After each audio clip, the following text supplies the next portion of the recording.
Despite Kyler Murray's early interception, the Arizona Cardinals rallied to beat the Kansas City Chiefs in preseason game 1. What were the major takeaways for the Redbirds? Where do they need to clean it up? Johnny Venerable, the playmaker, Brittan Golden, on your PHNX Cardinals postgame show, starting now.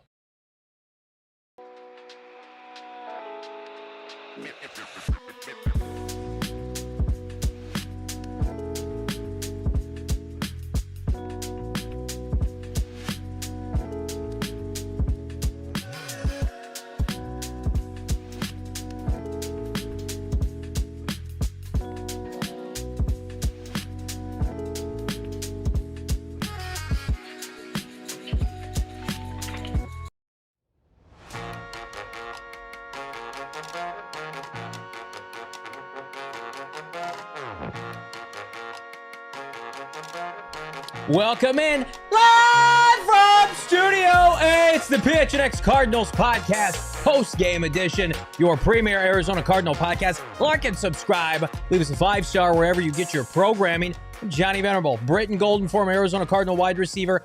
No man behind the mic. Of course, we got Bo Brock from State Farm Stadium in just a couple minutes. Speaking of State Farm Stadium, Cardinals get a preseason dub, upending Kansas City, rallying from 14-3 to beat Any Reid's team 20-17. We're going to be breaking it all down. Player of the game, who stood out, who struggled, and who may bite the dust for the Redbirds ahead of the 53-man cutdown. BG, your overall assessment after watching 4 quarters? I think we got a good assessment of, the first half, first couple of drives from our starters. Like we said, they moved the ball well, outside of the interception and the special teams fumble, I should say.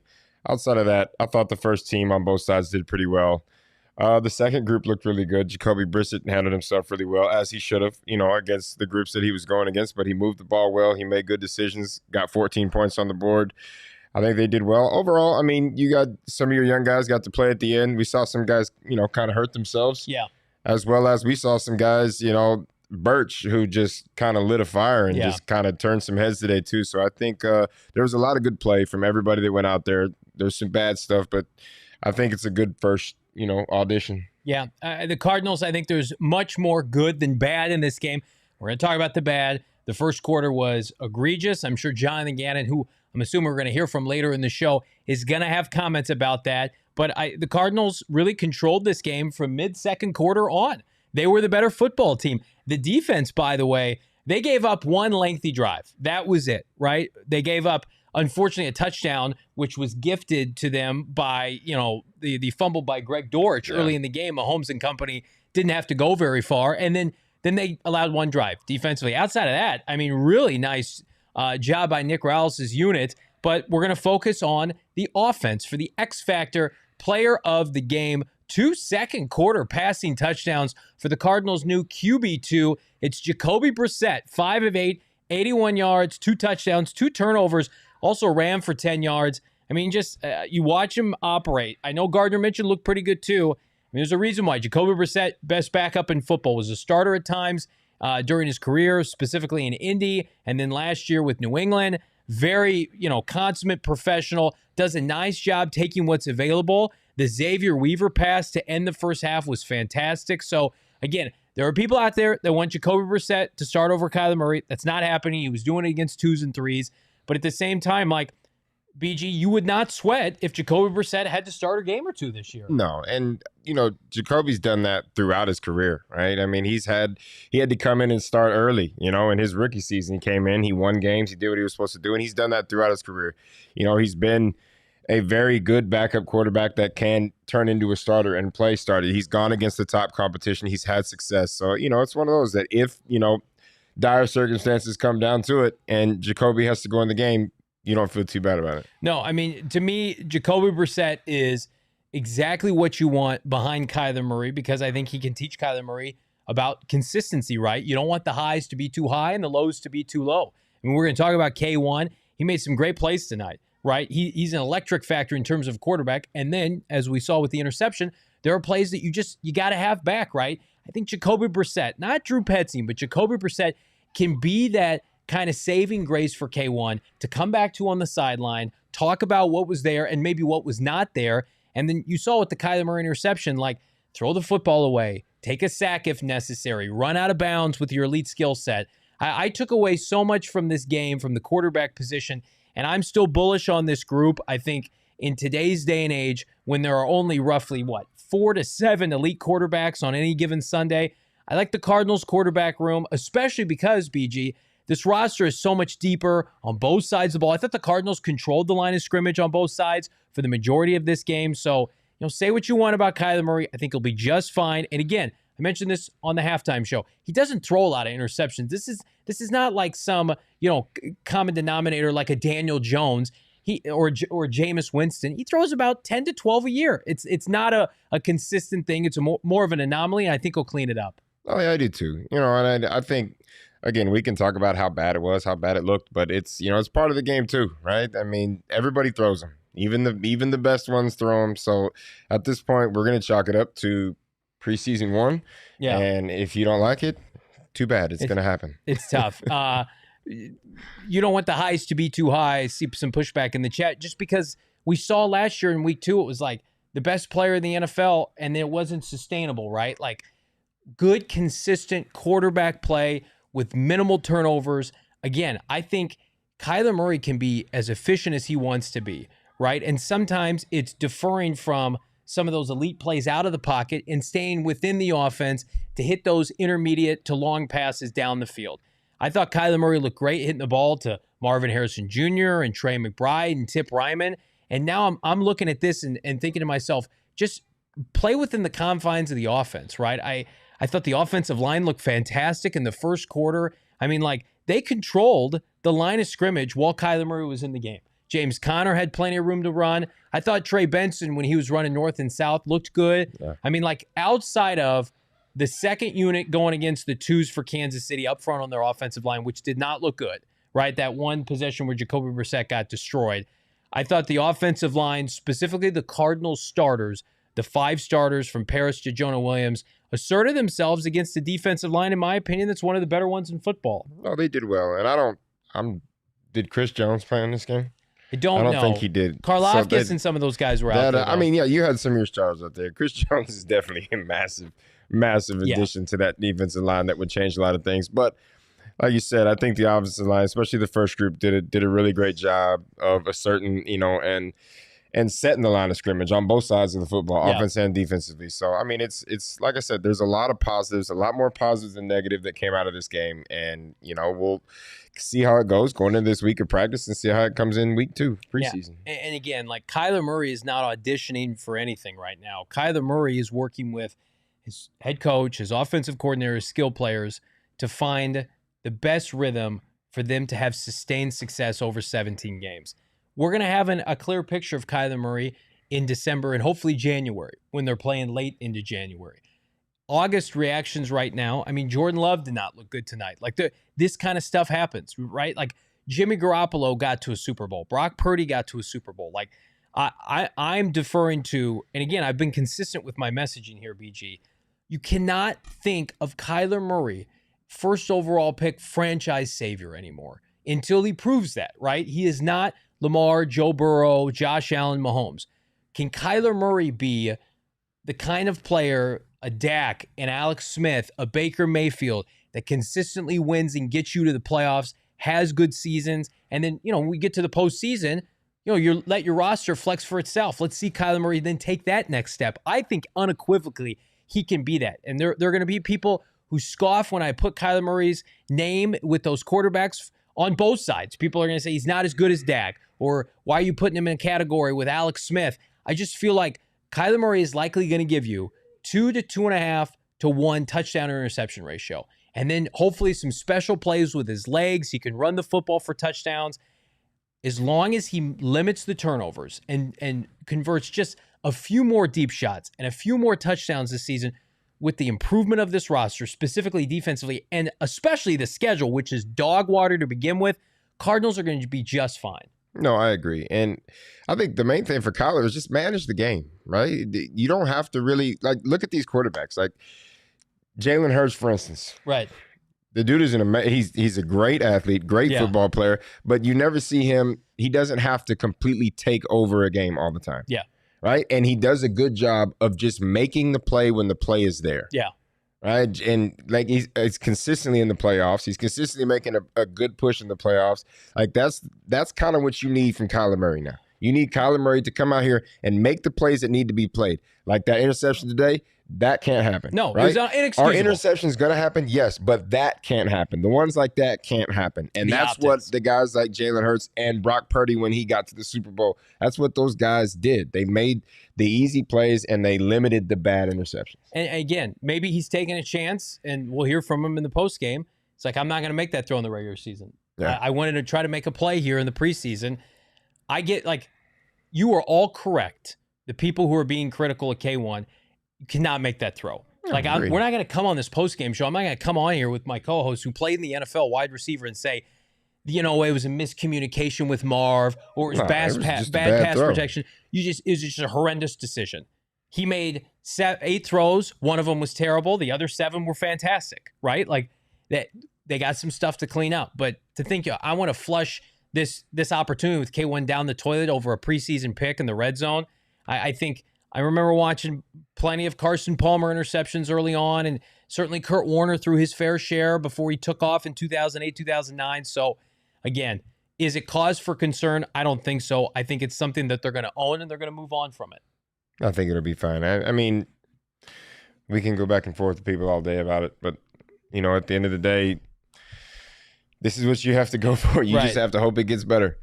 Absolutely. We're going to get better as a show because we're going to talk about some of the standouts in this game, specifically from a youth movement. It's clear, Cardinals, not a bunch of veterans out there running around beating up on Kansas City's 2s and 3s.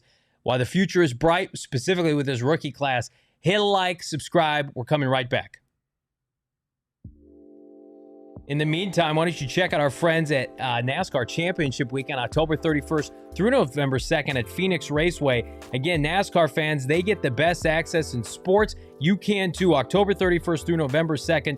Don't miss your chance to witness NASCAR Championship Weekend in person coming to Phoenix Raceway. Tickets for Sunday's Cup Series Championship race sells out every single year, so move fast to get your tickets now. And again, if you haven't been out there, it's fantastic. Great family atmosphere. We do so many things well here in Phoenix. Big events, Super Bowls, Royal Rumble has been here, Waste Management, NBA Finals. What about NASCAR? And here's the kicker. NASCAR is taking Championship Weekend on the road in 2026, so this is your last chance to catch it in Phoenix for a good long while.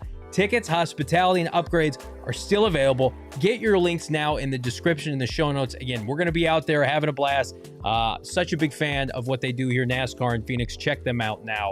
Also, check out our friends at Empire Today. I'm a new homeowner. I've been ripping up floor and carpet for the last year. I'm sick of it. I'm over it. I'm going to tell you right now, if you need an education on flooring at a premium education and not a premium price, check out our friends at Empire Today. They've got flooring experts, dedicated professionals helping you. Whatever you need, tile, carpet, hardwood, engineered flooring, they can come and give you a free estimate, by the way, as soon as the next day, because nobody likes waiting on flooring. It's the foundation of your house, and PHNX Sports, PHNX Cardinals is going to hook you up. Schedule your free home estimate today because things are just better at home. PHNX listeners can receive up to $350 off. That's a huge discount with the bonus code, you guessed it, PHNX. Yes, you heard that right. $350 off with the bonus code PHNX. Restrictions apply. Visit Empire today /PHNX for more details. Get your super chats in now. We've got our guy, Bo Brock, coming in from State Farm Stadium just a little bit. He's going to catch up with our guy, Jonathan Gannon. But first, BG and I, we got to run through some counting cards, specifically some youth movement counting cards here. Let's take a look at 3 standouts from this game. Darren Hall had an interception, and he almost had another one. And for a player that we had deemed all but gone before the start of the preseason, perhaps the youngster who's 25 years old made a case for himself over the likes of Keitrell Clark, BG. Oh, he made a case today. The first interception was nice. He really should have had 2 interceptions. The second one, he had everything he wanted right there, just didn't finish it. But, I mean, he looked good. He looked good. He made plays when the plays came to him, and that's all you can ask for from the young ones. Just make the plays that come to you. I think the Cardinals, with the lack of experience, I'm not going to say certainly lack of talent, but the lack of experience with no Sean Murphy-Bunting, no Starling Thomas now. I know Keitrell Clark's around the same age, but, you know, Darren Hall's been in the NFL for a long time. He's been in the league for 4 years. He's got height, weight, speed that you want at the outside corner spot. I don't think Keitrell Clark is a natural fit outside. 6 foot, 195, 25 years old. I think right now you'd have to say, like, yes, Denzel Burke's making this team. So outside of the big three that we talk about constantly at corner, you got Burke, and then I think Darren Hall makes this team right now. I don't know what that means for Keitrell Clark. We're gonna have to see what happened to Elijah Jones, who I'll just call a spade a spade. Elijah Jones has not been good, right? He looks bad. He needs to play a lot of football. He has not been healthy. He left the field again today. I mean, we're trending on that B word again for a third rounder. And again, not all the Cardinal players are gonna hit. Like, we're very fortunate Austin Ford has his act together as a talent evaluator. But, sometimes you're going to miss on a guy. And so the Cardinals are going to have some tough decisions to make at corner.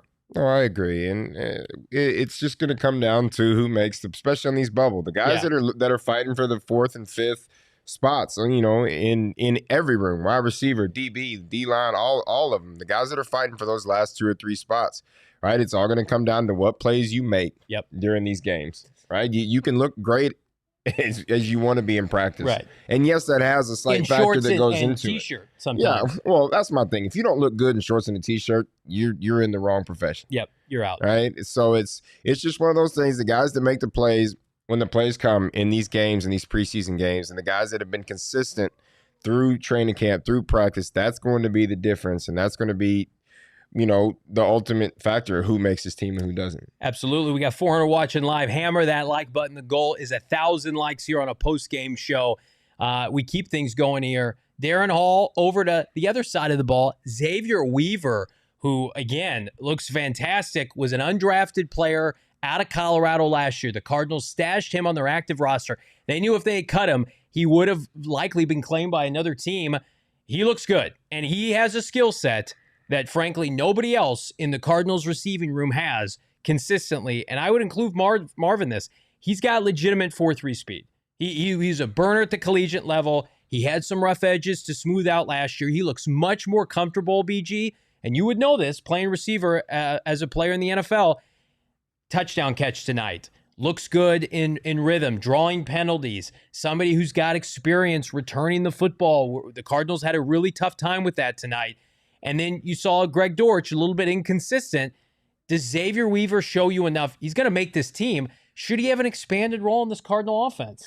I think this week to the preseason, I think he might, or he should, in my opinion, get at least a few reps if the ones go back, into and play a little bit this week, which I think they should, at least a series or two. But he made a case today. He looked really well getting off the line of scrimmage. He got open. He created separation. Like you said, he drew a couple penalties. He made a great touchdown catch, a contested touchdown catch in there as well. So, I mean, he's shown up, right? And that's all you can ask for. Like you said, I think if you cut him last year, you lose him. So, yeah it was kind of one of those, you hate to see it because it really sucks from a standpoint of a player when you kind of know that you're being stashed and hidden because they don't want to get you out. They don't want to lose you. But I think this is an opportunity for him to move forward. When we get to week 2 of the preseason, hopefully he gets a few more opportunities with, the 1s and the 2s and is able to make the same type of plays.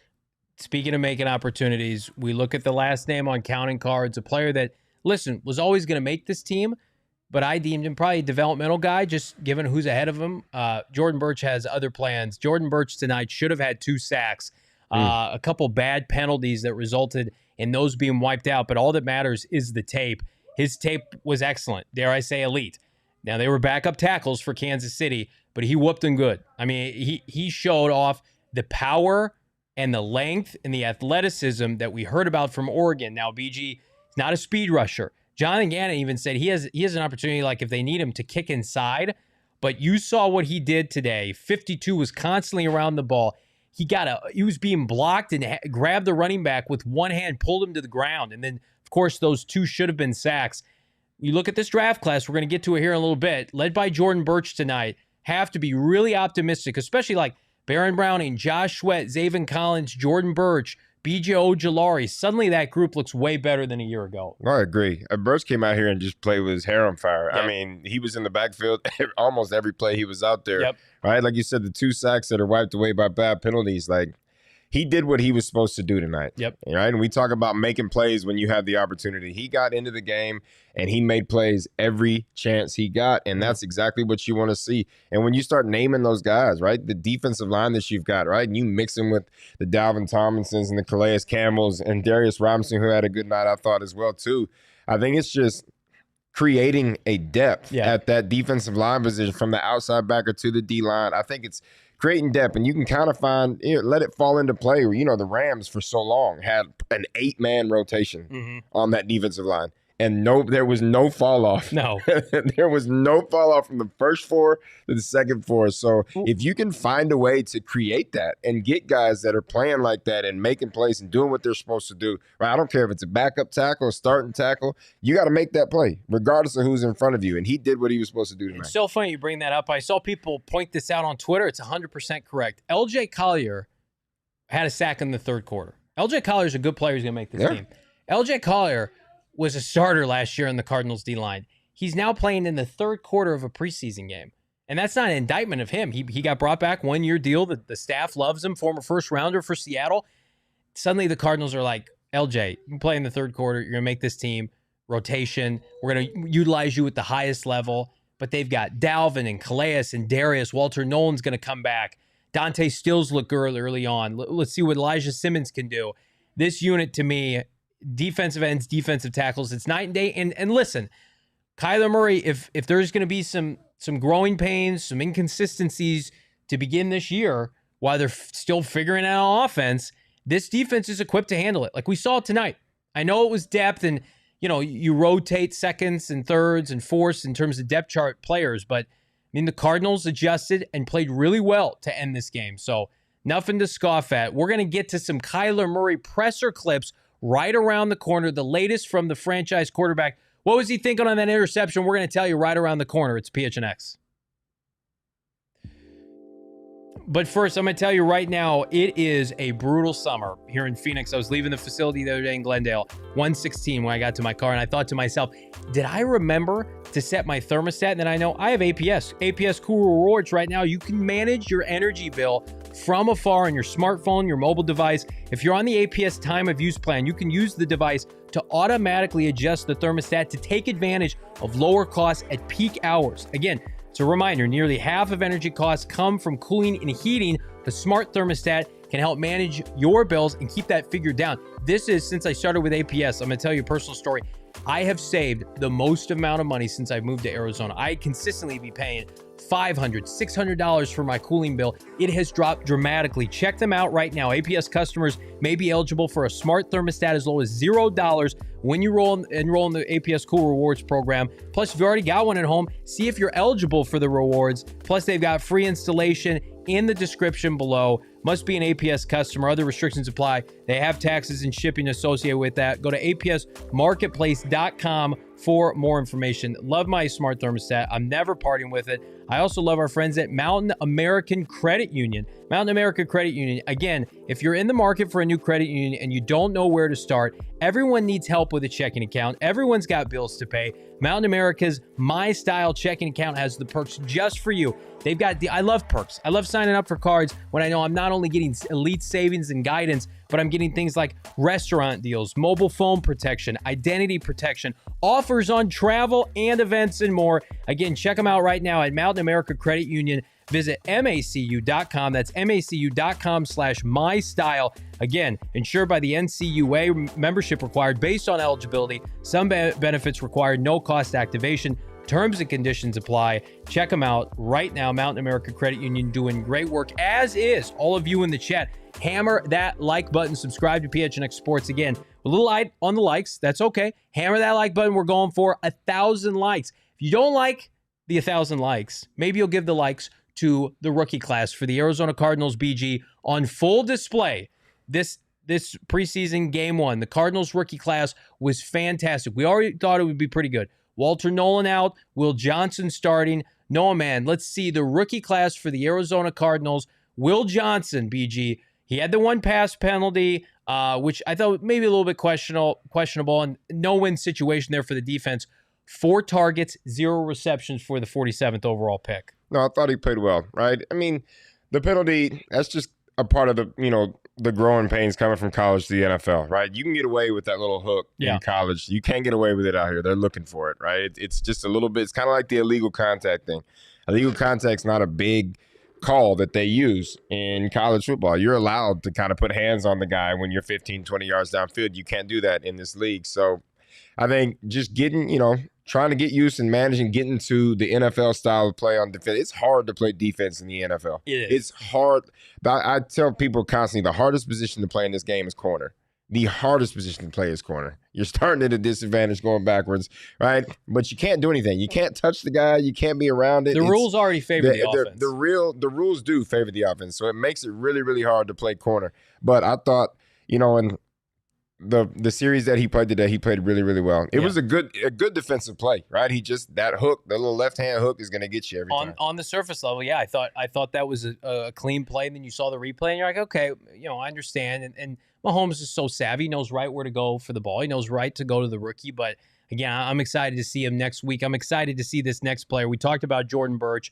The 2 should have been sacks. People are clamoring, get him in the starting lineup. I think he just needs to keep doing what he's doing, BG. Like, he'll get in the rotation. Right. Build on this night. Feel good about this.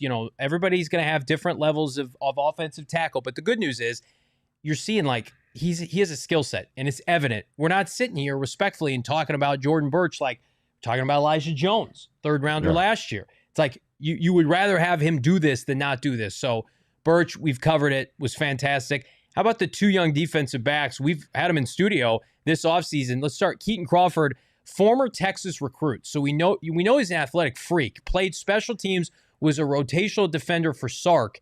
Left, went to Nevada, and was basically like all conference, gobbled up a bunch of stats. Freak show as the 7th rounder, high pointing that interception, Brittan. That was a great interception, right? Went up there, hands catch, pulled it down. Made a heck of a play back there. So, I mean, it's what you like to see, right? We were talking about it with Hall earlier, right? It's just making those plays, right? Young guys getting in there, getting an opportunity, and making the play when it's there. Yeah, absolutely. The 2 DBs, Denzel Burke now next up on the list, had a nice TFL. I thought, a little ticky-tack with the penalty that was called on him.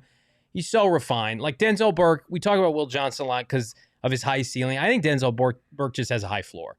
And you play that much college football for the best program in the country at Ohio State.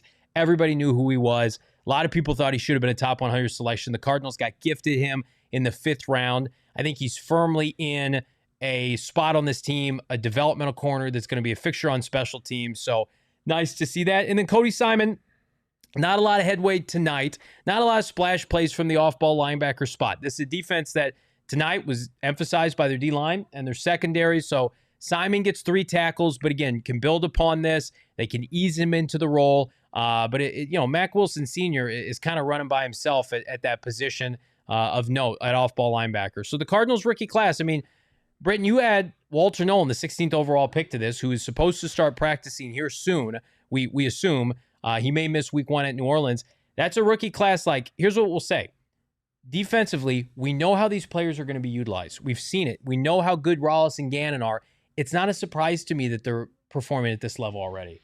No, and even when you go back to last year's class, right? Last year's rookie class, as a whole, the guys got in, guys played well when they were supposed to. And, it's credit to Monty and the crew that he's put together and what they've done, that front office, and, going through the draft process and bringing in young guys that can come in here and that can make an impact. All right, you would love to have every single person that you draft be able to make an impact, but that's just not reality on any team in any year. So, I mean, with the success that they've had with their draft picks, it's night and day from where we had been. Not even close.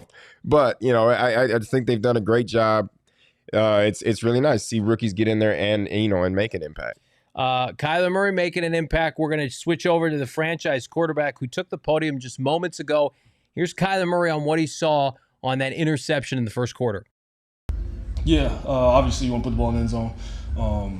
But I mean, as far as going out there and executing plays, I think we did that. I think we showed resiliency, obviously, with a couple hiccups. Obviously, first play with Dortch and then the interception, coming back and still, not really letting that affect us and just keep playing, each play. So I was like I said, I had a great time out there. I know the guys felt good because we hadn't played out there. We hadn't played in preseason in a long time, so it was good to get out there and get a feel for the game again.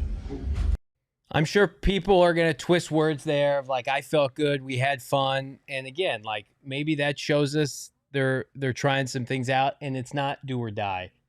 You know, I hear those comments and I'm just like, if they're not going to stress about it, why are we stressing about it? I get it. People are upset. Kyler Murray win games, get to the playoffs, win a division. But I think that he has so much more good football on tape than bad football as the franchise quarterback here. Like, to me, it's just move on to the next game. I mean, it is. In the preseason, it's a different type of feel. Yeah. Man. It's all the veterans used to come and tell us too, especially when we were young.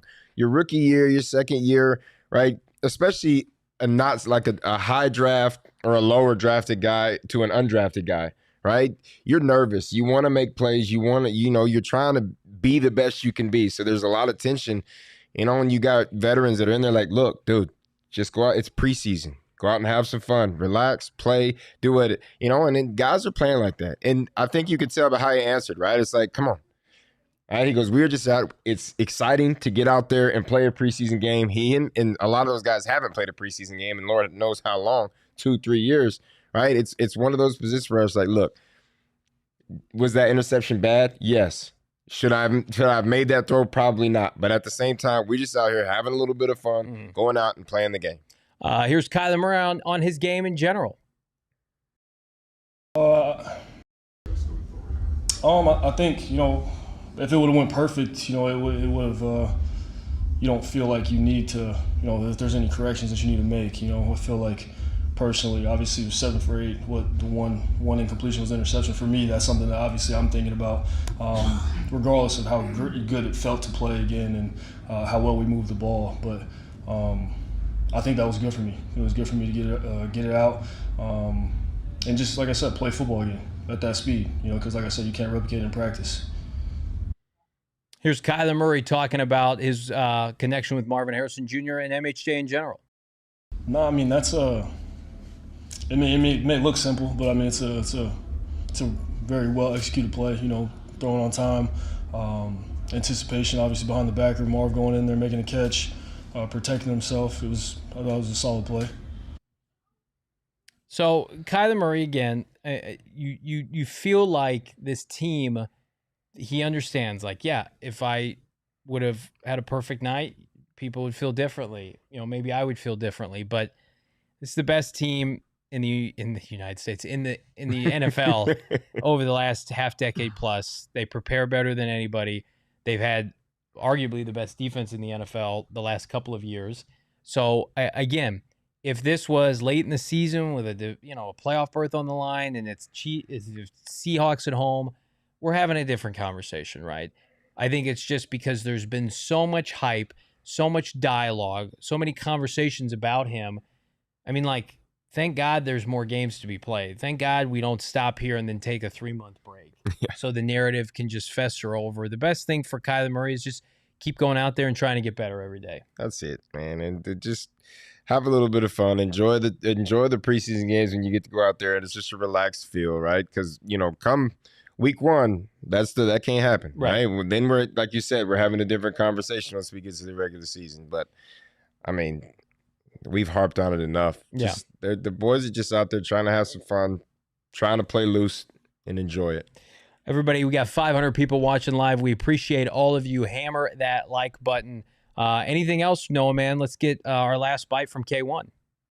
I would say it's the best that I've felt within the offense, 3 years in now. And then the guys that we have around, skill position, O-line, the continuity between the O-line, I think everybody's getting a lot more comfortable with each other. You had Will, you got Beach, guys that have played a lot of football, backing up dudes, swing guys. And then the playmakers that we have, I think the sky's the limit. Protection was great. I don't think I had any pressure, to be honest. So, yeah, keep that up. I feel good. So, Kyler Murray, protection was great. I thought it was too. National, perspective, people disrespect the Cardinals O-line.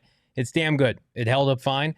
And again, I think it's a big reason why people were so critical of the interception. It's easier to conjugate or configure why he would throw a pass like that if he's under duress and if the tackles were getting beat. And again, that is correctable. It's correctable. You can't fix a bad O-line. You can correct a bad throw. Oh, agreed. And again, right, it's just one of those things where, he had time. There was no issue. You saw the guy late and guaranteed, right? I just saw in the chat said by the time he let it go, I bet he guaranteed he knew it was bad. And I 100%. As soon as that ball left his hand, you didn't see his face, but if there was a camera on his face, it was probably saying, Who needs to help themselves these next 2 weeks? We're going to ask Bo Brock live at State Farm Stadium. That's coming up. It's PHNX Cardinals on a postgame show. I'll tell you what else is coming up. Our night out at Gila River Resorts and Casinos, Wild Horse Pass. Join myself, Bo Brock, the entire crew for a live show at Gila River Resorts and Casino Wild Horse Pass on Thursday, August 28th. Live show at 4:30. Open Q&A to the audience from 6 to 7. And then, of course, we've got our fantasy football draft later that night. We know Chef, my guy in the chat, is going to be hanging out with all of our diehards. Come out. It's free. And again, if you haven't been to Gila River Resorts and Casinos, what are you waiting for? Get your tickets right now. Play at Gila.com. Again, a lot of people copping hotel rooms for that night, enjoying A. Shula Steakhouse, Prime A. Shula Steakhouse. The rooftop vibes are immaculate, as is the freshwater pool, which is unbelievable. So again, come out, join myself, Bo, and the entire crew on the August 28th live event at Gila River Resorts and Casinos. I promise you, it does not get any better. Speaking of not getting any better, Circle K right now running the ultimate meal deals. Everything is expensive right now. We went and got food during halftime, right before halftime, and I don't want to tell you what I paid for a sandwich that it was not very good, by the way. I'm going to tell you what I am going to pay moving forward. The meal deal matrix with our friends at Circle K, the $3 meal deal, hot dog or tornado, Frito-Lay's chips, or Polar Pop, just 44 ounces. They've got the Circle K breakfast sandwich, hash brown, and a Bang energy drink, just $4. Then a $5 meal deal, 2 slices of za, any soda, 20 ounces. That's, again, a 5 spot's going to hook you up. Join the Inner Circle for free by downloading the Circle K app today. Terms and conditions apply at participating locations. Visit CircleK.com for more details. We're going to get the details from my guy, Bo Brock, live in Glendale on the field at State Farm Stadium. Check out this live shot, friends. It's a handsome fella. All right, Bo, we haven't talked to you. The site of the infamous pick by Kyler Murray. Cause for concern or no big deal? Oh, man. I'm going to get crucified for it just because I'm going to say it's not that big a deal. Was it a bad play? Should he have not thrown that interception? Absolutely not. But does it disqualify him from being like the quarterback and having any trust in him going forward? No, not at all. So can I just add this too? I like how you said, like, I'm not going to tell you where I got this bad sandwich from, and then we see the drink right beside you from the place that you went to. It doesn't take like a detective to figure that out. But look, as far as K1, like, it doesn't seem like there was too much concern. Like he said in the post game, he was glad to kind of get it out of his system. Said he could have gotten more on the throw, and that would have been maybe kind of the big difference maker. But it was really unfortunate because it really did sully an otherwise, I think productive performance by the first team. How much do you feel like the Greg Dortch fumble really kind of set the tone? It was a big buzzkill. There was so much energy. You fumbled the first play of the season, albeit the preseason. I don't know. I just felt like it set the tone. And Kyler and company, they did well before the turnover. So it's not like they went 3 and out. Right. But, man, the defense, you're up against the wall. You've got rookies out there trying to solidify themselves. It's the best quarterback on the planet. I'm not ripping Dortch, but man, just picked the worst possible time to do that. Yeah, it was uncharacteristic as well. I mean, it came out of nowhere. It's like, okay, he's back there with DJ Dallas on the kick return, and he's been pretty sure-handed his entire career, and to kind of see him cough it up was strange, and it did set kind of a weird tone, and it continued. Like the special teams, it was pretty sloppy throughout, and they were able to overcome, losing the turnover battle because of that. But no, I don't think that played into it all. I mean, what Tyler kind of broke it down to was just kind of getting out of the pocket, rolling out really for the first time, and the speed that I guess kind of was going on along with that. But no, I mean, it was a terrible way. It was the worst of all realities to kind of come up with. Like, you win the coin toss, you choose to receive, you want to show off your offense, and you don't even get that opportunity because you just kind of crap it away because you fumble the opening kick. It was really unfortunate. Brittan, how hard is that as a former returner yourself to overcome something like that? Get it out of your memory. Oh, it's just one of those things, right? I mean, as a competitor, it's hard to get rid of it, but when you get to this level and as a pro, and Dortch has been here, right? He's been through it. He knows what to do, right? You got to just flush it, right? Because you sit there and think about it and dwell on it for too long. Now it's going to turn into a problem, right? Now it happens again or something else happens, compounds, right? So it's just one of those where you flush it. Listen, it happened. You got to get it out of your system. You got to keep it moving and make another play. And he did, right? He flushed that fumble. He got in. He caught a little speed sweep, whatever it was, and made 2 really great cuts. Turned into the Greg Dortch we know with the football in his hands and got a first down. So, I mean, it's just one of those things where it was unfortunate, right? I mean, we had back-to-back kickoff returns where somebody put the ball on the ground. So we were just lucky enough to recover the second one. So let's pivot from the negative. Let's look at the positive. The Cardinals, it looked like Calais didn't play. Josh Sweat didn't play. So they didn't start everybody. But from the groups of starters, 1/ like a little overlap to the 2s, who stood out to you tonight? Because we have our group, but somebody maybe that caught your eye. Thought Darius Robinson right from the jump was getting good push. I think you liked just what you saw from both kind of defensive line units, whether it was like what you would deem the first team or what you would deem kind of guys deeper on the depth chart. You didn't get too much of a taste of Will Johnson. That opening drive PI was a little suspect in my opinion. I like what I saw from Jordan Burch. Yeah, pretty ticky-tack. Jordan Burch, I think, looked fantastic. The rookie out of Oregon, 3rd-round pick. Gannon said, like, he won some pass rush reps, and you could see big 52 on full display there. So, I thought that you saw the defensive line, especially following the interception, really work its way to get off the field. I know they're going against Gardner Minshew. He had the very short appearance by Patrick Mahomes, just the 1-for-1 with the 1-yard touchdown. But yeah, I mean, for them to come out and just kind of, that's what we want to see this season, right? Like when you saw turnovers before, it was backbreaking because it often turned into points. And now you see a turnover happen, unfortunately in the first series, and you see the defense not on a short field, just get right off the field and get the offense back in a position to do what they did and put together a drive and get points.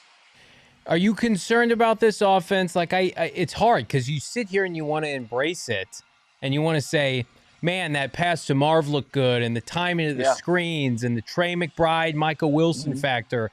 And like Kyler Murray's efficient, but it ended with 3 points. And I think, unfortunately, Bo, we saw that a lot last year.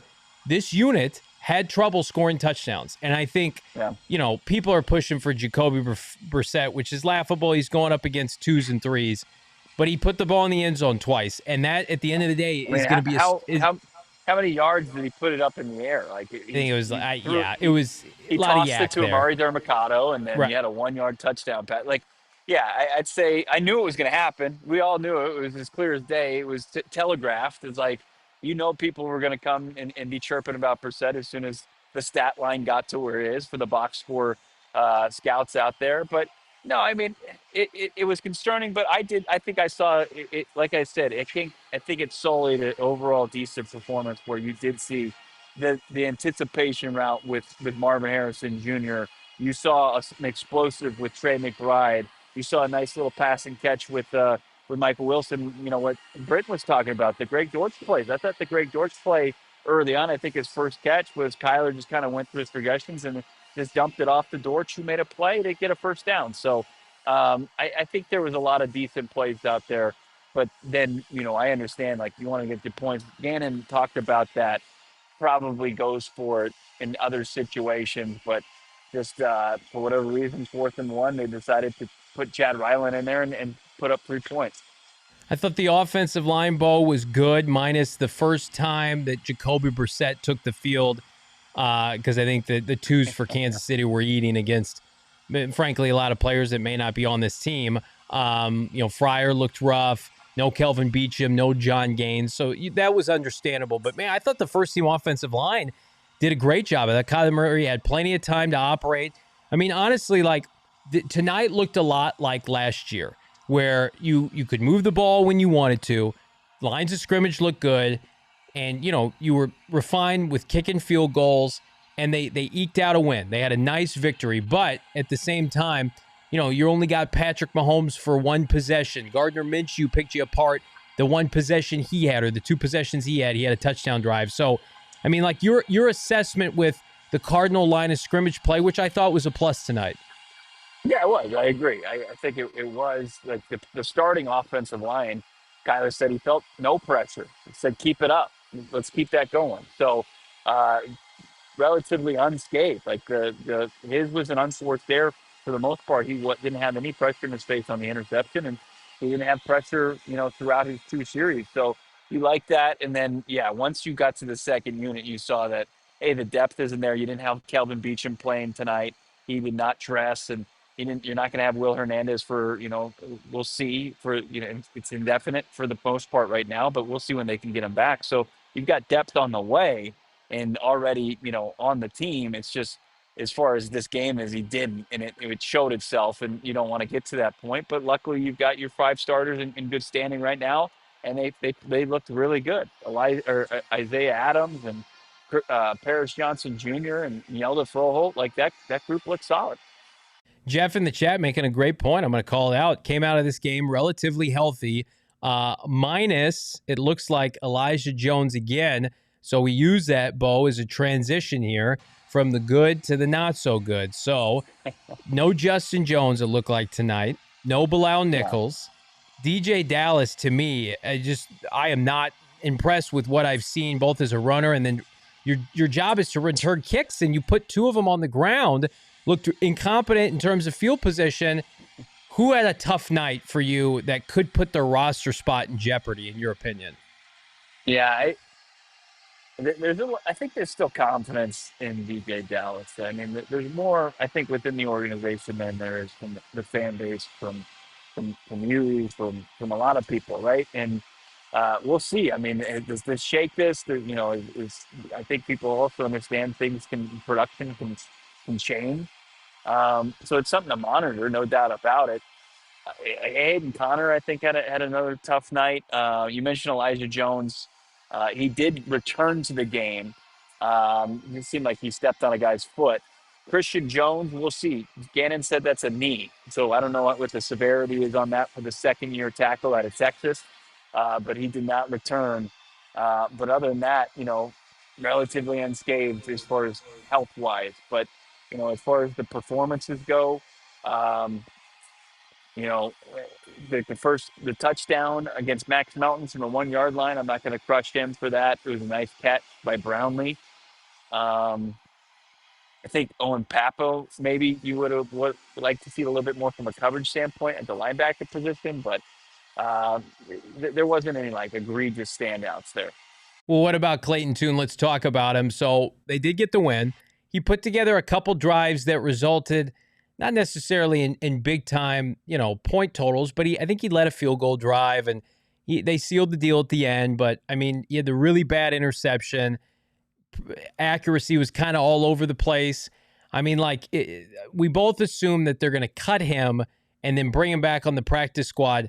Does his performance change that for you? Is there a possibility that they could claim another quarterback for the practice squad? Because I've been of the mindset, Bo, that practice squad guys are for development, but you also can bring them up on game day.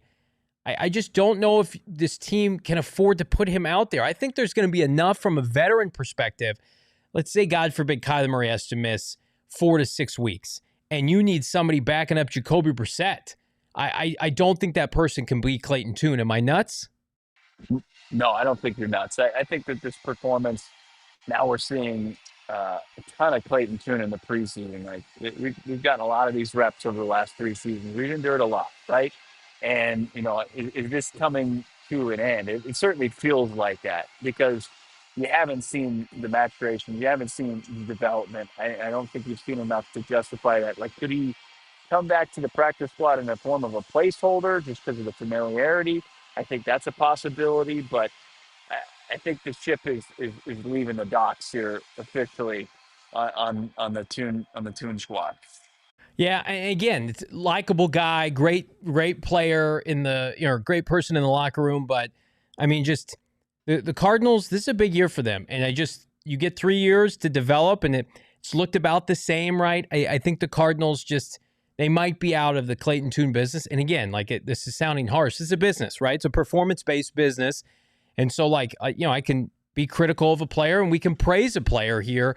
High on Xavier Weaver. I thought Darren Hall, first of all, he was ahead of Keitrell Clark in terms of when he played tonight. He was in there in the second quarter. He has should have been 2 picks on the evening. 6 foot, only 25 years old. He's been in the league for 4 years. I mean, it's fair to say he's like cornerback 4-5 with Denzel Burke ahead of Keitrell Clark right now. I mean, he's kind of a tweener, but if he could play a little bit outside, I think he could fill that need and absolutely stay ahead of Clark. I think just sheer size and ball skills and stuff like that. They've been on full display now. This is going to be the second consecutive preseason. He had an outstanding preseason last year and just missed making the team, and then they brought him back, and they were fortunate enough to do that, and he remains now back on the squad. And I think he's got a real shot now because the unfortunate injury to Starling Thomas, and we'll just see, he becomes a casualty because of that. But, I mean, I think he's kind of making an undeniable case now in back-to-back preseason. We counted some cards earlier. Let's check out by the numbers here on a post-game show. As Bulbrock and I get you home, Brittan Golden had to take off, had to tuck the kids into bed. We get that. Everybody's getting their reps in on the preseason. By the numbers here, Cardinals. By the way, we're going to get to this later. I did hit my bet if you were playing at home with Bet 365 plus 310, the under and the money line. Boom, baby. Bo and I both like that bet. Hope you're cashing out with our friends at Bet 365. Cardinals, I mean, it's hard to say dominant in a preseason game, but they ran for more yards. They threw for more yards. They barely won the time of possession. If Kyler Murray doesn't throw that pick and they get points that drive, you probably think to yourself, this was a lopsided game. Especially when you fumble the opening kick and put it on the 15-yard line. Yeah. This team, I just feel like last year they weren't good enough to overcome turnovers. And while that's not a preference, you don't want to turn the ball over. You just see that this team is deeper this year. They should be able to rally. If Kyler Murray has an off day, the run game, the pass rush, takeaways, they have a different caliber, Bo, of athletes on this team this year. I saw somebody in the chat, and while I don't agree exactly with the verbiage, I think it's Austin Ford has made this roster Kyler Murray proof. I feel like that's maybe a little disingenuous. I do agree that he can have a game like Geno Smith or Sam Darnold once upon a time, or Jimmy Garoppolo or Brock Purdy, and the Cardinals can still get a dub because the talent and the depth is there. Yeah, you should feel pretty comfortable with that notion. I think it's true. I think that the depth is there, for the most part, when we're going to look at this 53-man roster, is that there's going to be guys that can go out there and play assignments and win. And especially on the defensive side of the football, where I think you didn't see guys running and playing meet me at the quarterback and it was a jailbreak every time, but you saw pressure, consistent pressure, which just changes the complexion of the entire way to play defense. And, I think that gives you the opportunity to get off the field way more so than, the time of possession being lopsided. If you lost the turnover battle and then also the time of possession and they're getting chunk yards here and there, it's just so tough to keep up. But that wasn't the case. And I think you're seeing that because of the depth and the quality of player they have on this roster, top to bottom. I don't know if you saw this, but we outsourced some analysis for the halftime recap. Noah, man, let's go to our halftime reporter that gave us the assessment of where the Arizona Cardinals stood. We don't have that yet. We're gonna work to get that. Before we get to that, Bo, let me ask you this: the Arizona Cardinals now 1-0 in the preseason, looking ahead to joint practices with the Denver Broncos. What kind of momentum does this give them in terms of how they feel as a team? What do you need to see from the offense, assuming that they do play next Saturday at Mile High? Well, I think you want to see them compete against what's going to be regarded as one of the top defenses in the league. In joint practice, that would be the precursor. That would be the appetizer. And then I think, can you get kind of a mistake-free version of tonight next Saturday? I think that's what people want. It's unfortunate. Quarterbacks throw interceptions. You see guys in the double digits, and you look at Kyler Murray historically, he's 2-to-1 touchdown to interception ratio. But because of the way I think how things went down last year, every pick is under a microscope. And just think, clean it up, give yourself a little leeway, and the only way to do that is to have a clean performance. We were talking about it earlier, Bo, before you jumped on. It's like the best thing for Kyler Murray is that there's a game next weekend and they can keep playing football. Kyler Murray, this offseason, there's been so much talk, and, you mentioned how they finished the season and he's been under a microscope and disrespected. We're not going to have an answer on Kyler Murray until the end of the year. Like we can be frustrated with how that possession ended, but there's 17 regular season games to be played. Hopefully more football here in Arizona. You and I are gonna sit down on a show and have a take on Kyler Murray in January, maybe February, but in January, and that'll be the point where we can come to grips with the future of the position in Arizona. And it could still very well be he's their guy. He's coming off a postseason appearance. He won a playoff game, right? Like I don't think this changes anything. I just think that the people who are skeptical, and certainly the people with their knives out for K1, like they see that tonight, and it's just open season. Look, I mean, you can look at this game. You can read the box score. You could have watched every single play, and with that one play, it's still a good day for the haters out there. Unfortunately, it just is, because you can't scrub it. It happened, and it was unfortunate. It was a bad play, but then you see some things that you've been wanting to see, and you enter that in the equation. You're like, okay, it's that's part of the game, but people feel like they've made their decision on that, and that was the first series of the preseason of a 17 game slate that's coming up. So it's like, let's not get a pitchforks out just now. But it did create a very early opportunity for that. Hold your thoughts, though. Our new halftime analyst had something critical to say. They're bringing the fire there at Glendale. Let's hear him, Noah. Hudson, your assessment of the game so far? The Cardinals are playing pretty bad right now, and then the Chiefs scored, and then we muffed like 3 punts. Is that a regular, Coach? Yeah, it's regular. You messed up, Dad. So again, critical words from sideline reporter Hudson, who has been enabled by his grandparents to pound a regular Coke. The only thing that will ail the first quarter turnovers there. Bo Brock, your thoughts? I mean, you're getting the blame for this one, man. That's unfortunate. Just like Kyler gets criticism for the pick, you're taking flack for letting the young man have a soda, and now I'm sure he's just running things as far as you not being at the house. So yeah, you didn't say anything that was wrong either at that point, so pretty spot on as well. Everybody smash the like button. My son constantly asks to be on the show, and that's as much leeway as we will give him here in the postseason. So you'll see him hopefully next postseason, young Hudson Venerable. All right. I thought it was the best analysis probably of the night, actually. That was. He knows more ball than his dad. I tweeted out there. Hammer the like button. Our goal, 1,000 likes. We're almost there. Not really, but you can get us there. Hammer that like button here as we go into overtime. Overtime. We're going through super chats here on a football post-game show. Let's cue these up. Bo, I'm going to pose these to you. Kohad, $2, hoping for a decent game, sent 10 hours. So I think this maybe was this from earlier tonight? No? Hoping for a decent game sent. So go ahead, just hoping decent game. Would you say this was a decently played game by the Cardinals, Bo? Yeah. Yeah, I mean, three turnovers is not great, and like Hudson pointed out, basically 3 muff punts or just 3 mishandled kicks. It was tough, but like the ability to show some resilience, to show some roster depth that could overcome mistakes. I think that's a welcome sign. Josh, $5, friend of the program. Every QB throws an INT like that. Even Patrick Mahomes threw an INT like that in the Super Bowl. Chill out and we'll be fine. Preseason jitters is all it is. I agree. I think Kyler Murray does get nervous, to start the regular season. He was a little bit hit or miss last year in Buffalo. Remember, it took him a little bit to get going. Bo, you mentioned it. Like, he's got a 2-to-1, sometimes 2.5-to-1 touchdown interception ratio.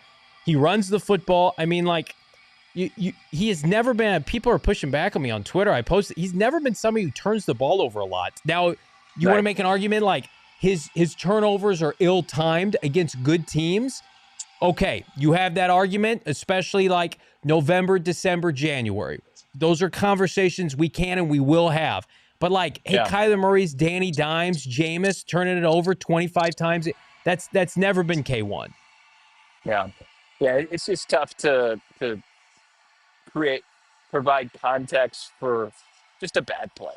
And that's like I would hate to do that, but I think when you have people that go so hard in the paint on it that you have to say, like, look, it does happen every once in a while. It's just it did take them out of an opportunity to put up points and stuff like that. So I mean that's important as well to know, but am I overly concerned about it? I'm not, because all parties I think involved are not that concerned either.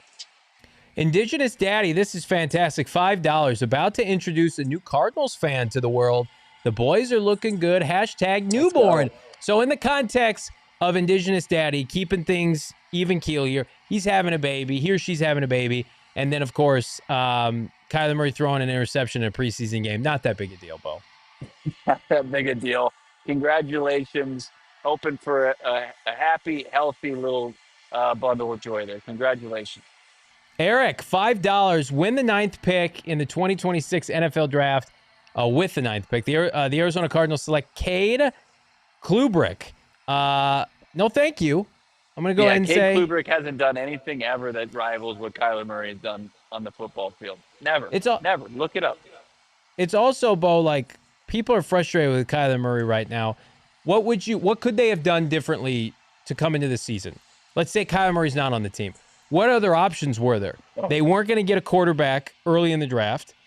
Jalen Milroe, I thought, looked pretty average. I know people were slobbering all over his stat line. I watched every snap that he took. He looked average. He looked like an athlete playing quarterback. He's not ready to start.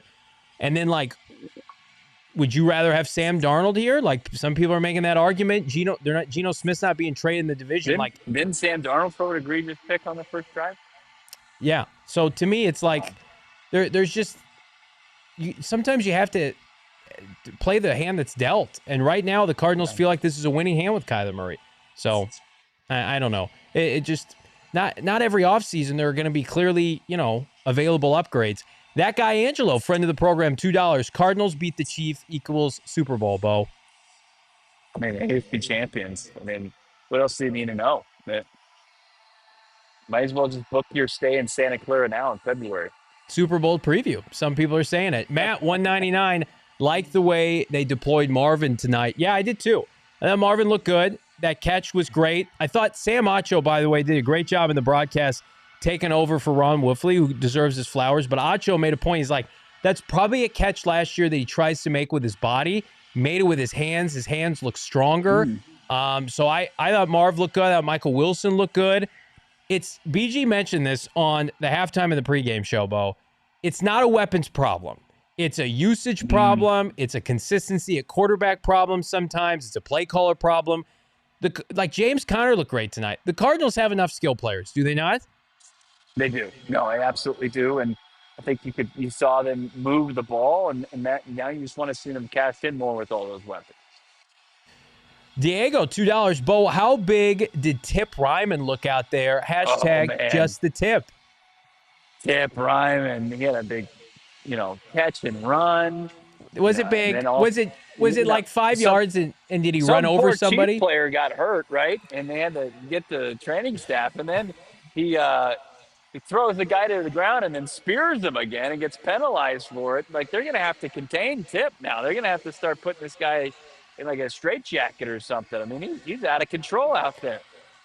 I think he was a renegade. I thought he was reckless. No, listen, he's a tremendous run blocker, and I've never pushed back on that. Like, he and Isaiah Adams look like the two best picks of that third round, by the way. We'll get to that in a second, but he looked, I mean, the catch was very Tip-esque. 5 yards in a cloud of dust, and he killed a man. Like that's very Tip Ryman to me. So, yeah. We're going to have to come up with like a Tip Ryman, like a checklist that he doesn't get the normal like targets, catches, yards, touchdowns. We just got to have like a 3 stats that we need to see with Tip. And if he like pancakes a guy, spears a guy, and dominates somebody in the run game, that's a good game. Let me ask you a question. I wasn't ready to post this on Twitter, and I might be too much of a coward to do it. Okay. I was kind of underwhelmed by Trey Benson tonight. Now, he had the screen was good, and the Cardinals do the screen game really well. DeMercado was fantastic. Trey Benson had a couple runs that looked pretty good. And then, like, when he took over fully, I don't know if it was the backup O-line or what, he kept trying to cut everything to the perimeter, and I don't feel like he was hitting the hole very hard. And I was just like, I feel like we're in the same spot again as last year. And here's where I will eat a bunch of crow. Emari Demercado is a damn good football player. I am officially here on August 9th, 2025. I am retiring my shade at Emari Demercado. He is a good football player. They stole him as an undrafted player. And it's not just because he ran for a touchdown. He's an excellent all-around back. Give me your assessment of Benson tonight, because I just feel like there's something missing. Am I nuts? Well, I mean, good for you, by the way. The Emari Demercado. I'm humble. Against the slander. I like that. It takes a very humble person to do so, no doubt about it. I thought he started better than he finished, no doubt about it. And it does help that you're going and running behind the ones. And we saw the positives there. And then we saw a little too much east-west, like you mentioned. We saw that last year, and there was maybe too much dancing. So probably something that, you hope to, like, once he gets his next opportunity, he's going to get rid of it. Because what did you see from Demercado? He just got going north and south. And sure, he was doing it while navigating space, but, man, he did it. Like, you wish maybe you could have flipped performances there. People are saying, K2 saying, JV is finally growing up. I'm so proud. Listen, I'm not one to sit on a take. Demercado, one cut and go. I appreciate that. I think it's just what Demercado sometimes represents for me, which is, kicking the can on a 3rd and long, and we're just living to fight another day. Yeah. I'm not gonna sit here though and definitively say like Trey Benson's better than Cam Scatterbo. I'm not saying that yet. You've said it a long time.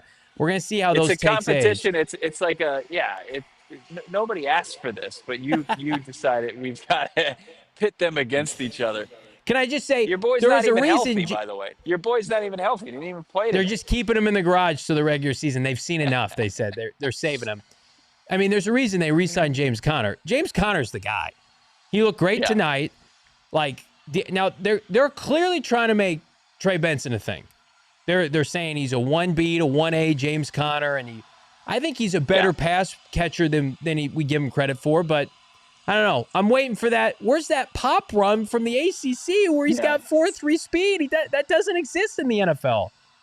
Yeah. The best we got was tonight, right? Was it 20 yards on the screen? Yeah, it's fine. I thought overwhelmingly, Bo, more good than bad in this game. I thought they responded exactly the way they needed to after the turnovers. I thought Keaton Crawford and Denzel Burke looked the part. I just feel like the caliber of athlete on this team, the athleticism, is just night and day. And yes, there are going to be guys that get cut, but LJ Collier racking up a sack in the 3rd quarter when he was a starter last year, like, it just shows you how deep this team is. So as we put a bow on everything, we look ahead to next week against the Denver Broncos. What else do you need to see? It could be from a player, a position unit, the offense, which we've talked about. Was there anything that you missed tonight, or something that you'd love for a player to double down on?